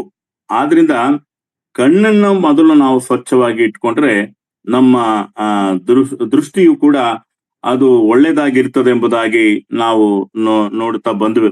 ಕಳೆದ ಸಾರಿ ಇದನ್ನೆಲ್ಲ ಓದ್ಕೊಂಡಿದ್ವಿ. ಮತ್ತು ದೇವರ ವಸ್ತುಗಳನ್ನು ಏನ್ ಮಾಡ್ಬೇಡಿ, ಹಂದಿಗಳ ಮುಂದೆ ಚೆಲ್ಲಬೇಡ್ರಿ. ಅಂದ್ರೆ ಅಷ್ಟು ದೇವರ ವಾಕ್ಯ ಅನ್ನೋದು ನಾವು 119ನೇ ಕೀರ್ತಿವಿ ನೋಡ್ತೀವಿ. ಚಿನ್ನ ಬೆಳ್ಳಿ ರತ್ನಕ್ಕಿಂತಲೂ ಅಮೂಲ್ಯವಾದಂತ ವಾಕ್ಯ. ಹಾಗೆ ನೋಡ್ತಾ ಹೋದ್ರೆ ದೇವರ ವಾಕ್ಯ ಜೇನುತುಪ್ಪಕ್ಕಿಂತಲೂ ರುಚಿಯಾಗಿದೆ ಎಂಬುದಾಗಿ. ಇನ್ನು ಅನೇಕ ರೀತಿಯಲ್ಲಿ ನಾವು 119ನೇ ಕೀರ್ತನೆಯಲ್ಲಿ ನೋಡಿದಾಗ ಆ ವಾಕ್ಯ ಅಷ್ಟು ಪ್ರಾಮುಖ್ಯವಾದಂತ ವಾಕ್ಯಗಳನ್ನ ಕೆಲವು ಸಾರಿ ನಮಗೆ ಬಂದ ಆಶೀರ್ವಾದಗಳು, ನಮಗೆ ಬಂದ ವಾಗ್ದಾನಗಳು ನಾವ್ ಯಾರಿಗೋ ಹೋಗಿ ಹೇಳಿದ್ರೆ ಆ ಹೊಟ್ಟೆ ಕಿಚ್ಚುಪಟ್ಟಂತ ಅವರು ಏನ್ ಮಾಡ್ತಾರೆ, ಇಲ್ಲ ಸಲ್ಲದಗಳನ್ನ ಪ್ರಶ್ನೆಗಳು ಮಾಡ್ಬಿಟ್ಟು ಕೆಲವು ಸಾರಿ ಸತ್ಯವನ್ನ ನಾವ್ ಹೇಳ್ಬೇಕಾದ್ರೆ ಅವ್ ಏನ್ ಮಾಡ್ತಾವಂದ್ರೆ ವಿಜ್ಞಾನವನ್ನ ತಂದ್ಬಿಡ್ತವೆ. ಕೆಲವು ಸಾರಿ ಮಂಗನಿಂದ ಮಾನವ ಬಂದ ಅಂತ ಹೇಳುವೆ ಹಂಗೆಲ್ಲ ಮಾಡ್ಬಿಡ್ತವೆ. ಈ ಹಂದಿಗಳ ಮುಂದೆ ಹೋಗಿ ದೇವರ ವಾಗ್ದಾನಗಳು, ದೇವರ ವಾಕ್ಯಗಳು, ನಮಗೆ ದೊರೆತ ಆಶೀರ್ವಾದಗಳನ್ನ ಹೇಳುವಂತವ್ರಾಗಿರಬಾರದು. ಕೆಲವು ಸಾರಿ ಸರ್ಪದಂತೆ ಜಾಣರಾಗಿ ಪಾರಿಯೋಳಂತೆ ನಿಷ್ಕಪಟಿಗಳಾಗಿ ನಾವು ವಾಕ್ಯಗಳನ್ನ ಹೇಳುವಂತವ್ರಾಗಿರ್ಬೇಕು. ಸುಮ್ನೆ ಹೋಗಿ ಸಿಕ್ಕಾಕೊಳ್ಳೋದಲ್ಲ. ಈಗಿನ ಪರಿಸ್ಥಿತಿಗಳಲ್ಲಿ ನಾವು ಬಹಳ ಜಾಗೃತತೆಯಿಂದ ಸುವಾರ್ತೆಯನ್ನು, ದೇವರ ವಾಕ್ಯವನ್ನು ತಿಳಿಸುವಂತವ್ರು ನಾವಾಗಿರ್ಬೇಕೆಂಬುದಾಗಿ ದೇವರ ವಾಕ್ಯ ನಮ್ಮನ್ನ ಎಚ್ಚರಿಸುವಂತದ್ದು ಆಗಿದೆ. ಆದ್ರಿಂದ ನಾಯಿಗಳಿಗೆ ನಾವು ಇದೆಲ್ಲ ನೋಡುವಾಗ ಯಹೂದ್ಯರ ವಿಷಯದಲ್ಲಿ ಈ ನಾಯಿಗಳಿಗೆ ಅದು ದೇವರ ಯಜ್ಞಕ್ಕೆ ಮಾಡಿದಂತ ಮಾಂಸವನ್ನು ನಾಯಿಗಳಿಗೆ ಹಾಕಬಾರದು ಅನ್ನೋದು ಅವರ ಒಂದು ಪ್ರವೃತ್ತಿಯಾಗಿತ್ತು. ಆದ್ರಿಂದ ಆ ಒಂದು ರೀತಿಯಲ್ಲಿ ಕೂಡ ಅವರು ಇದನ್ನ ಅವರು ಕಾಪಾಡ್ತಾ ಇದ್ರು. ಅಷ್ಟು ಯಹೂದ್ಯರಲ್ಲಿ ಇದ್ಬೇಕಾದ್ರೆ ನಾವು ದೇವರ ವಾಕ್ಯಕ್ಕೆ ಎಷ್ಟು ಪ್ರಾಮುಖ್ಯತೆಯನ್ನ ಕೊಡ್ಬೇಕೆಂಬುದಾಗಿ ನಾವು ನೋಡುವಂತವ್ರು ಆಗಿದ್ದೇವೆ. ಈಗ ನಾವು ಇನ್ನೊಂದು ವಿಷಯದಲ್ಲಿ ನೋಡಿದ್ವಿ, ಬೇಡಿಕೊಳ್ಳಿರಿ ಅದು ಎಂಬುದಾಗಿ ಹೇಳುವಾಗ ದೇವರು ನಮಗೆ ಬೇಡಿಕೊಳ್ಳುವಾಗ ಯಾವ ರೀತಿಯಾಗಿ ನಮಗೆ ಪ್ರತಿಯೊಬ್ಬನು ಅದನ್ನ ಹೊಂತಾನೆ ಎಂಬುದಾಗಿ ನೋಡುವಾಗ ಅದರಲ್ಲಿ ಅನೇಕ ವಿಷಯಗಳನ್ನ ನಾವು ನೋಡಿದ್ವಿ ಅಲ್ವಾ. ಆದ್ರಿಂದ ನಾವು ಯಾವಾಗ್ಲೂ ನಂಬಿಕೆಯಿಂದ ನಾವು ದೇವರಲ್ಲಿ ಬೇಡಿಕೊಳ್ಳುವಂತವರಾಗಿರ್ಬೇಕು. ಸಾಸಿವೆ ಕಾಳಷ್ಟು ನಂಬಿಕೆ ಇದ್ದರೆ ಈ ಬೆಟ್ಟವು ಸಮುದ್ರದಲ್ಲಿ ಹೋಗಿ ಬೀಳು ಅಂದ್ರೆ ಅದೇ ರೀತಿ ಆಗ್ತದೆ ಎಂಬುದಾಗಿ ದೇವರ ವಾಕ್ಯ ನಮಗೆ ತಿಳಿಸ್ತದೆ. ಹಾಗಾದ್ರೆ ನಮ್ಮಲ್ಲಿ ನಂಬಿಕೆ ಅನ್ನೋದು ಬಹಳ ಮುಖ್ಯವಾಗಿ ಇರ್ತಕ್ಕಂಥ ವಿಷಯವಾಗಿದೆ. ಅದರಿಂದ ನಾವು ಬೇಡಿಕೊಳ್ಳುವಾಗ ನಂಬಿಕೆ ಮಾತ್ರವಲ್ಲ, ಅದು ಎಂತ ನಂಬಿಕೆ ಆಗಿರ್ಬೇಕಂದ್ರೆ, ಮಾರ್ಕನ್ ಸುವಾರ್ತೆ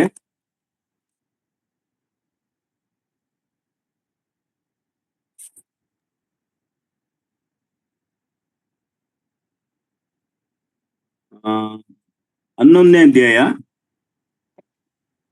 24ನೇ ವಚನ.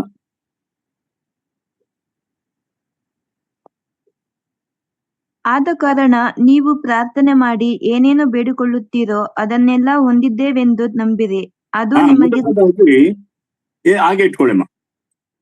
ಆದ ಕಾರಣ ನೀವು ಪ್ರಾರ್ಥನೆ ಮಾಡಿ ಏನೇನು ಬೇಡಿಕೊಳ್ಳುತ್ತೀರೋ ಅದನ್ನೆಲ್ಲ ಹೊಂದಿದ್ದೇವೆಂದು ನೀವು ನಂಬಿರಿ. ನಾವು ಆಗ್ಲೇ ದೇವರಿಂದ ಪಡ್ಕೊಂಡಿದ್ದೇವೆಂಬ ನಂಬಿಕೆ ಅದು ಬಹಳವಾಗಿ ನಮಗಿರ್ಬೇಕು. ಈ ನಂಬಿಕೆಯಿಂದ ನಾವು ಪ್ರಾರ್ಥನೆ ಮಾಡಬೇಕು. ಆಮೇಲೆ ಅದು ನಿಮಗೆ ಸಿಕ್ಕುವುದೆಂದು ನಿಮಗೆ ಹೇಳುತ್ತೇನೆ. ಈ ಪ್ರಾರ್ಥನೆ ವಿಷಯದಲ್ಲಿ ನಾವು 7ನೇ ಅಧ್ಯಾಯದಲ್ಲಿ ಮತ್ತಾಯನ ಸುವಾರ್ತೆಯಲ್ಲಿ ನೋಡಿದ ಹಾಗೆ ನೀವು ಏನಂತೆ ನಿಮಗೆ ಸಿಕ್ಕುವುದೆಂದು ನಿಮಗೆ ಹೇಳುತ್ತೇನೆ. ದೇವರು ನಮಗೆ ಹುಡುಕಿರಿ ಸಿಕ್ಕುವುದು, ತಟ್ಟಿರಿ ತೆರೆಯಲ್ಪಡುವುದೆಂಬುದಾಗಿ ಹೇಳುವುದಾದ್ರೆ, ಆತ ನಾವು ನಂಬಿಕೆಯಿಂದ ಬೇಡಿಕೊಳ್ಳುವಾಗ, ಬೇಸರವಿಲ್ಲದ ಪ್ರಾರ್ಥನೆ ನಮ್ಮದಾಗಿರುವಾಗ, ಸಿದ್ಧ ಮನಸ್ಸಿನಿಂದ ಶುದ್ಧ ಹೃದಯದಿಂದ ನಾವು ಪ್ರಾರ್ಥನೆ ಮಾಡುವಾಗ ದೇವರು ನಮಗೆ ಕೊಡುವಂತನಾಗಿದ್ದಾನೆ. ಮಗನನ್ನೇ ಕೊಟ್ಟ ಮೇಲೆ ಸಮಸ್ತವನ್ನು ಕೊಡದಿರುವನೇ ಎಂಬುದಾಗಿ ದೇವರ ವಾಕ್ಯ ನಮಗಿರುವಾಗ ದೇವರು ನಮಗೆ ಖಂಡಿತವಾಗಿ ಇವುಗಳನ್ನು ಕೊಡುವಂತನಾಗಿದ್ದಾನೆ. ಆಮೇಲೆ ಇದಲ್ಲದೆ ನೀವು ನಿಂತುಕೊಂಡು ಪ್ರಾರ್ಥನೆ ಮಾಡುವಾಗೆಲ್ಲ ಯಾರ ಮೇಲೆ ಏನಾದರೂ ವಿರೋಧವಿದ್ದರೆ ಅದನ್ನು ಅವನಿಗೆ ಕ್ಷಮಿಸಿರಿ. ಕ್ಷಮಿಸಿದರೆ ಪರಲೋಕದಲ್ಲಿರುವ ನಿಮ್ಮ ತಂದೆಯೂ ಸಹ ನಿಮ್ಮ ತಪ್ಪುಗಳನ್ನು ನಿಮಗೆ ಕ್ಷಮಿಸಿ ಬಿಡುವವನು ಅಂದನು. ನೋಡಿ, ಈಗ ಪ್ರಾರ್ಥನೆ ಮಾಡುವಾಗ ಒಂದು ಕಂಡೀಷನ್ ಹಾಕಿದ್ದಾರೆ, ಒಂದು ಷರತ್. ಸ್ವಾಮಿ ತಾನೇ ಮಾತನಾಡುವಂತ ವಿಷಯ ಇದು. ಯಾರ ಮೇಲೆ ಏನಾದರೂ ವಿರೋಧವಿದ್ದರೆ ಆ ವಿರೋಧ ಇಟ್ಕೊಂಡು ನಾವು ಪ್ರಾರ್ಥನೆ ಮಾಡಕ್ಕಾಗಲ್ಲ ಎಂಬುದಾಗಿ ದೇವರ ವಾಕ್ಯ ನಮ್ಗೆ ತಿಳಿಸ್ತದೆ. ಆದ್ರಿಂದ ಮೊದಲು ಹೋಗಿ ಕಾಣಿಕೆ ಹಾಕುವ ಮುಂಚಿತವಾಗಿ ನೀನು ಮೊದಲು ಹೋಗಿ ಆ ಸಹೋದರನ ಮುಂದೆ ಒಂದಾಗು. ಸಹೋದರನ ದ್ವೇಷಿಸುವನು ಕೊಲೆ ಮಾಡಿದ ಹಾಗೆ ಅಂತ ಕೊಲೆಗೆ ಹೋಲಿಸ್ತಾರೆ ದೇವರ ವಾಕ್ಯ. ಆದ್ರಿಂದ ಇಲ್ಲಿ ನಾವೇನ್ ಮಾಡ್ಬೇಕೆಂಬುದಾಗಿ ಹೇಳುವಾಗ, ನಿಂತುಕೊಂಡು ಪ್ರಾರ್ಥನೆ ಮಾಡುವಾಗೆಲ್ಲ, ಅಂದ್ರೆ ನೀನ್ ಎಷ್ಟು ಸಾರಿ ಪ್ರಾರ್ಥನೆ ಮಾಡ್ತೀಯೋ ಅಷ್ಟು ಸಾರಿ ನಿನ್ನ ಹೃದಯದಲ್ಲಿ ಯಾರ ಮೇಲ ಏನಾದ್ರೂ ಇದ್ರೆ, ಹೋಗಿ ವಿರೋಧವಾಗಿದ್ದರೆ ಅವನನ್ನು ಕ್ಷಮಿಸ್ಬೇಕು. ಇವತ್ತು ಕ್ಷಮಿಸುವಂತ ಹೃದಯ ಇಲ್ಲ. ನಿನ್ನ ನೆರೆಯವರನ್ನ ಪ್ರೀತಿಸ್ಬೇಕು ಎಂಬುದಾಗಿ ಬಹಳ ಸುಲಭವಾಗಿ ಹೇಳ್ತಾರೆ. ಆದ್ರೆ ಹೇಗೆ ನೀನು ಪ್ರೀತಿಸ್ತೀಯ, ಅದು ಬಹಳ ಮುಖ್ಯ. ಹಾಗಾದ್ರೆ ನಾವು ಷರತ್ತೇನಂದ್ರೆ, ಪ್ರಾರ್ಥನೆ ಮಾಡುವಾಗ ನೀವು ಏನ್ ಮಾಡ್ಬೇಕಾಗಿದೆ, ನಿಂತುಕೊಂಡು, ಅಂದ್ರೆ ನಿಂತುಕೊಳ್ಳೋದು ಏನಂತಂದ್ರೆ, ನಾವು ಕೆಲವು ವಾಕ್ಯದಲ್ಲಿ ತಿಮೋಥೆಯನ ಮತ್ತೆ ಎಲ್ಲ ನೋಡ್ತೇವೆ. ಅಲ್ಲಿ ಏನಪ್ಪಾ ಅಂತಂದ್ರೆ, ನಿಮ್ಮ ಕೈಗಳೆತ್ತಿ ಪ್ರಾರ್ಥನೆ ಮಾಡಿ ಅಂತ. ಇಲ್ಲಿ ನೋಡುವಾಗ ನಿಂತುಕೊಂಡು ಎಂಬುದಾಗಿ ಹೇಳುವಾಗ ಪೂರ್ಣವಾದ ಸಲೆಂಡರ್, ದೇವರ ವಾಕ್ಯಕ್ಕೆ ಸಲೆಂಡರ್ ಆಗ್ಬೇಕು. ವಿಧೇಯತೆ ಅನ್ನೋದು ಬಹಳ ಮುಖ್ಯ. ನಾವು ನಮ್ಮ ಒಂದು ಇದರಿಂದ ಪ್ರಾರ್ಥನೆ ಮಾಡೋಲ್ಲ, ನಾನು ನಿನ್ನ ವಾಕ್ಯಕ್ಕೆ ವಿಧೇಯರಾಗಿ ನಾನು ಪ್ರಾರ್ಥನೆ ಮಾಡ್ತೇನೆ ಎಂಬುದಾಗಿ ನಾವು ಪ್ರಾರ್ಥನೆ ಮಾಡುವಾಗ ದೇವರು ಖಂಡಿತವಾಗಿಯೂ ನಮ್ಮ ಪ್ರಾರ್ಥನೆಯನ್ನು ಕೇಳುವಂತವನು ಆಗಿದ್ದಾನೆ. ಆದ್ರಿಂದ ಕ್ರಿಸ್ತನಲ್ಲಿ ನನ್ನ ಹೆಸರಿನಲ್ಲಿ ಇದುವರೆಗೂ ಬೇಡಿಕೊಳ್ಳಲಿಲ್ಲ, ಬೇಡಿಕೊಳ್ಳಿರಿ ಎಂಬುದಾಗಿ ದೇವರ ವಾಕ್ಯ ನಮಗೆ ತಿಳಿಸ್ತದೆ. ಯೇಸು ಕ್ರಿಸ್ತನ ಹೆಸರಿನಲ್ಲಿ ನಾವು ಬೇಡುವಾಗ ನಮಗೆ ದೊರೆಯುವಂತದ್ದಾಗಿದೆ. ಎಲ್ಲಾ ಜನರು ದೇವರ ಮಕ್ಕಳಲ್ಲ, ಮತ್ತು ದೇವರ ಮಕ್ಕಳಾಗಿ ಇರುವಂತವರು ನಾವು ಮಾತ್ರ ದೇವರ ವಾಕ್ಯವನ್ನು ಇಟ್ಟು ವಾಗ್ದಾನಗಳಿಟ್ಟು ಪ್ರಾರ್ಥಿಸುವಂತವರಾಗಿದ್ದೇವೆ. ಆದ್ರಿಂದ ದೇವರ ಮಕ್ಕಳಿಗೆ ತಂದೆಯಾದ ದೇವರು ನಾವು ಬೇಡಿದ್ದನ್ನು ಕೊಡುವಂತವನಾಗಿದ್ದಾನೆ. ಈ ಲೋಕದಲ್ಲಿ ಜನರು ಇಲ್ಲಿ ನೋಡುವಾಗ ಮೀನು ಕೇಳಿದ್ರೆ ಅವನ್ನು ಕೊಡುವನೆ, ಹಾಗಾದ್ರೆ ಕೆಟ್ಟವರಾದ ನೀವು ನಿಮ್ಮ ಮಕ್ಕಳಿಗೆ ಒಳ್ಳೆಯ ಪದಾರ್ಥಗಳನ್ನು ಕೊಡಬಹುದಾದರೆ ಪರಲೋಕದಲ್ಲಿರುವ ನಿಮ್ಮ ತಂದೆಯು ತನ್ನನ್ನು ಬೇಡಿಕೊಳ್ಳುವವರಿಗೆ ಎಷ್ಟು ಹೆಚ್ಚಾಗಿ ಒಳ್ಳೆಯ ವರಗಳನ್ನು ಕೊಡುವನಲ್ಲವೇ. ಹಾಗಾದ್ರೆ ದೇವರು ಈ ಲೋಕದ ತಂದೆಗಳು ಆ ಕೆಟ್ಟದ್ದನ್ನ ಅವರು ಮಾಡುವವರಲ್ಲ. ತನ್ನ ಮಕ್ಕಳನ್ನ ಯಾವ ರೀತಿಯಾಗಿ ಕೇಳಿದ್ದನ್ನ ಅವರು ಕೊಡುವಂತವರಾಗಿದ್ದಾರೋ ಅದಕ್ಕಿಂತಲೂ ನಮ್ಮನ್ನು ಪ್ರೀತಿಸುವ ದೇವರು ತನ್ನನ್ನು ಬೇಡಿಕೊಳ್ಳುವವರಿಗೆ ಆತನು ಎಷ್ಟೋ ಹೆಚ್ಚಾಗಿ ನಮಗೆ ವರಗಳನ್ನು ಕೊಡುತ್ತಾನಲ್ಲವೇ ಎಂಬುದಾಗಿ. ಅದೆಲ್ಲಕ್ಕಿಂತಲೂ ನಮಗೆ ಆತ್ಮೀಯ ವರಗಳನ್ನು ಕೊಡುವಂತವನು ಆಗಿದ್ದಾನೆ. ಮತ್ತು ಮೊದಲು ಪರಲೋಕ ರಾಜ್ಯಕ್ಕಾಗಿ ನೀತಿಗಾಗಿ ನಾವು ತವಕ ಪಡುವಾಗ ದೇವರು ಅವುಗಳ ಸಂಗಡ ಎಲ್ಲವನ್ನು ಕೊಡುತ್ತಾನೆ. ಆದ್ರಿಂದ ನಮ್ಮ ವಿಷಯದಲ್ಲಿ ನಾವು ಎಚ್ಚರಿಕೆಯಾಗಿರೋದೇನೆಂದ್ರೆ, ನಾವು ತೀರ್ಪು ಮಾಡುವಂತವರಲ್ಲ. ನಾವು ಮತ್ತು ನಾವು ಬೇಡಿಕೊಳ್ಳುವಾಗ ನಮ್ಮ ಸ್ಥಿತಿಗತಿಗಳನ್ನ, ನಮ್ಮ ಹೃದಯಗಳನ್ನ ಆಲೋಚಿಸಿಕೊಂಡವರಾಗಿ ನಾವು ಹೃದಯದಲ್ಲಿ ಎಚ್ಚರಿಕೆಯಿಂದ ನಾವು ಪ್ರಾರ್ಥನೆ ಮಾಡುವಾಗ ದೇವರು ನಮಗೆ ಕೊಡುವಂತವನಾಗಿದ್ದಾನೆಂಬುದಾಗಿ ನಾವು ನೋಡುವಂತವರಾಗಿದ್ದೇವೆ. ಆದ್ರಿಂದ ದೇವರ ವಾಕ್ಯಗಳನ್ನು ಕೈಗೊಂಡವರಾಗಿ ನಾವು ಆತನನ್ನ ಬೇಡಿಕೊಳ್ಳುವಂತವರು ಆಗಿದ್ದೇವೆ ಎಂಬುದಾಗಿ ನಾವು ನೋಡ್ತೇವೆ. ಆದ್ರೆ ಇಲ್ಲಿ ವರಗಳನ್ನು ಎಂಬುದಾಗಿ ಹೇಳುವಾಗ ಪವಿತ್ರಾತ್ಮನ ವರವನ್ನ ನಮಗೆ ದೇವರು ಧಾರಾಳವಾಗಿ ನಮಗೆ ಕೊಟ್ಟಿದ್ದಾನಲ್ವಾ.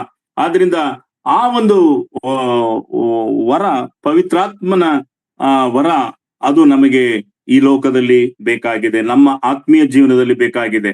ಆತ್ಮೀಯ ವರ ನಮಗೆ ದೇವರ ಆ ಪವಿತ್ರಾತ್ಮನಿಲ್ಲದೆ ನಾವು ಏನು ಮಾಡ್ಲಿಕ್ಕೆ ಸಾಧ್ಯವಿಲ್ಲ. ಆದ್ರಿಂದ ನನ್ನನ್ನು ಬಿಟ್ಟು ನೀವು ಏನು ಮಾಡಲಾರಿರೆಂಬುದಾಗಿ ಯೇಸು ಕ್ರಿಸ್ತನ ಹೇಳ್ತಾನೋ ಹಾಗೆ ದೇವರ ಆತ್ಮನಲ್ಲಿ ನೆಲೆಗೊಂಡವರಾಗಿ ನಾವು ಪರಿಶುದ್ಧಾತ್ಮನ ಮೂಲಕವಾಗಿ ಎಲ್ಲಾ ಕಾರ್ಯಗಳನ್ನ ಮಾಡುವಂತವರು ನಾವು ಆಗಿರುತ್ತೇವೆ. ಹಾಗಾದ್ರೆ ಪವಿತ್ರಾತ್ಮನ ವರ ನಮಗೆ ಕೊಡುವಂತವನು ಕೊಡುವಾಗ ಈ ಪವಿತ್ರಾತ್ಮನ ಮೂಲಕ ದೇವರಿಗೆ ಆರಾಧಿಸುವಂತವರು ಮತ್ತು ಸ್ತುತಿಸುವಂತವರು ನಾವು ಆಗಿರುತ್ತೇವೆ. ಇದು ಬಹಳ ಯೋಚನೆ ಮಾಡೋದು. ಪವಿತ್ರಾತ್ಮನು ಇರುವಾಗ ನಾವು ಅನ್ಯ ಭಾಷೆ ಮಾತಾಡುವಂತ ಕೆಲವರು ಹೇಳುವಂತವ್ರಲ್ಲ, ಆ ರೀತಿಯಾಗಲ್ಲ. ಅನ್ಯ ಭಾಷೆ ಮಾತಾಡುವಂತವರು ದೇವರಾತ್ಮನ ಪವಿತ್ರಾತ್ಮ ಇದ್ರೆ ಅನ್ಯ ಭಾಷೆ ಮಾತಾಡ್ತಾರೆ. ಅದಕ್ಕಾಗಿ ಇವನು ಪವಿತ್ರಾತ್ಮ ಒಂದ್ ವೇಳೆ ಅನ್ಯ ಭಾಷೆ ಮಾತಾಡದೇ ಇದ್ರೆ ಇವನಿಗೆ ಪವಿತ್ರಾತ್ಮ ವರ ಇಲ್ಲ ಎಂಬುದಾಗಿ ತಿಳ್ಕೊಳ್ತಾರೆ. ಆ ರೀತಿ ವರ ಅಲ್ಲ. ನಾವು ಆರಾಧನೆ ಮಾಡಬೇಕಾದ್ರು, ವಾಕ್ಯ ಬೋಧಿಸ್ಬೇಕಾದ್ರು, ನಾವು ಸುವಾರ್ತೆ ಹೇಳ್ಬೇಕಾದ್ರು ದೇವರು ನಮಗೆ ಎಷ್ಟೋ ಒಳ್ಳೆಯ ವರವನ್ನು, ಪವಿತ್ರಾತ್ಮ ವರವನ್ನು ನಮಗೆ ಅನುಗ್ರಹಿಸ್ತಾನೆ. ಈ ಪರಲೋಕ ರಾಜ್ಯಕ್ಕಾಗಿ ನೀತಿಗೆ ತವಕ ಪಡುವಾಗ ನಾವು ಈ ಮೊದಲನೇದಾಗಿ ದೇವರ ಮಕ್ಕಳಾದ ನಾವು ಪವಿತ್ರಾತ್ಮ ವರವನ್ನು ನಾವು ಪಡೆದುಕೊಳ್ಳುವಂತವರು ಆಗಿ ನಾವು ಲೋಕದಲ್ಲಿ ಜೀವಿಸುವಂತವರಾಗಿರ್ಬೇಕು. ನಮಗೆ ಕೊಟ್ಟ ಆತ್ಮ ಅದು ಏಡಿತನವಲ್ಲ, ಪರಾಕ್ರಮದ ಆತ್ಮವನ್ನು ದೇವರು ನಮಗೆ ಕೊಟ್ಟಿದ್ದಾರೆ. ಲೋಕದಲ್ಲಿ ಇರುವನಕ್ಕಿಂತಲೂ ನಮ್ಮ ಹೃದಯದಲ್ಲಿ, ನಮ್ಮ ಆತ್ಮದಲ್ಲಿ ಇರ್ತಕ್ಕಂಥವನು ದೊಡ್ಡವನು. ಆದ್ರೆ ನೀವು ಧೈರ್ಯವಾಗಿರ್ರಿ. ಈ ಲೋಕದಲ್ಲಿ ಕಷ್ಟಗಳು, ನಷ್ಟಗಳು, ದುಃಖಗಳು ಬಂದಾಗ ನಾವು ನಮ್ಮಲ್ಲಿರುವ ಆತ್ಮವು ಅದು ದೊಡ್ಡದಾಗಿರ್ತದೆ ಎಂಬುದಾಗಿ ನಾವು ಪತ್ರಿಕೆಯಲ್ಲಿ ನೋಡ್ತೇವೆ. ತೆಸಲೋನಿಕ ಪವಿತ್ರಾತ್ಮನನ್ನು ನಂದಿಸಬೇಡ್ರಿ ಎಂಬುದಾಗಿ.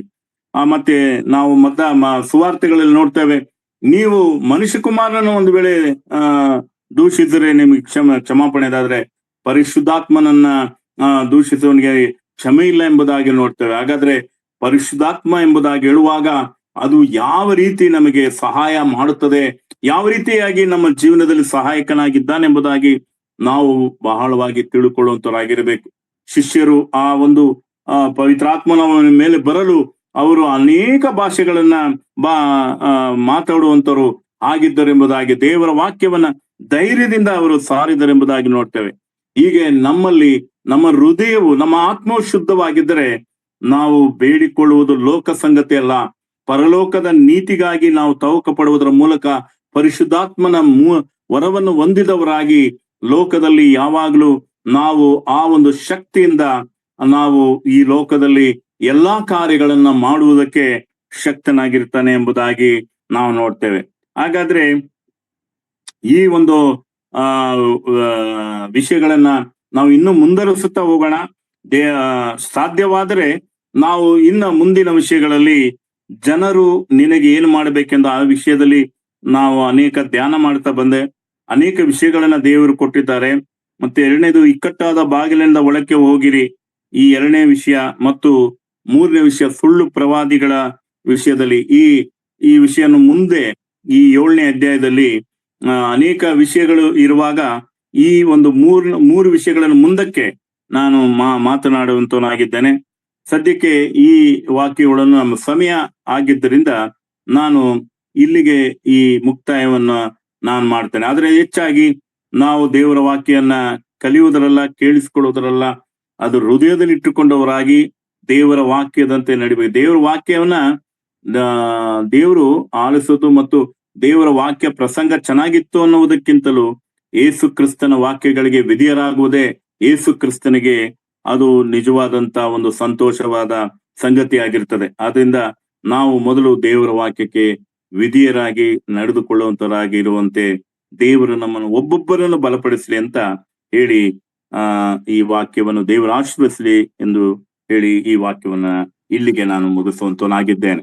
ಎಲ್ಲರಿಗೂ ಕ್ರಿಸ್ತನಲ್ಲಿ ವಂದನೆಯನ್ನು ಹೇಳುವಂತನಾಗಿದ್ದೇನೆ.